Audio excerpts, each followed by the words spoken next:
अरे भाई ये नारियल अपने पास रख लो, कोई भी मेरे बारे में पूछे ना तो इस नारियल से उसके सर में मार के खून निकाल देना, खून। ठीक है भाई। अरे भाई आपने यहाँ से किसी चोर को भागते हुए देखा क्या? अरे भाई तूने उस आदमी को जान से मार दिया, जल्दी से यहाँ से भाग जा, मैं उस लाश को ठिकाने लगा देता हूँ। ठीक है। चल उठ जा, आज से दुकान पे कब्जा अपना हो गया। अरे भाई तूने लाश को ठिकाने लगा दिया। अबे तू यहाँ पे क्या करने आया है? अबे मैं अपनी दुकान पे आया हूँ। आज से ये दुकान तेरी नहीं है, तूने जिस आदमी को मारा था उसकी आत्मा ने इस दुकान पे कब्जा कर लिया है। आत्मा कहाँ है उसकी? अच्छा आत्मा वो रही। अरे भाई इस आत्मा को जल्दी से मेरी दुकान से निकालो यार। नारियल लाया है? हाँ ये लो। चल यहाँ को बैठ जा।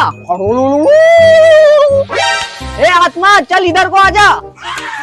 ए आत्मा तू यहाँ से जाने के लिए क्या लेगी? एक गिलास खून। क्यों रे, एक गिलास खून लाया है? नहीं। अरे ये क्या है खून? अबे ये तो पैसे है, पैसे। अबे ये पैसे नहीं है, ये खून है, खून। देख इसको मैं ऐसे पीऊंगा।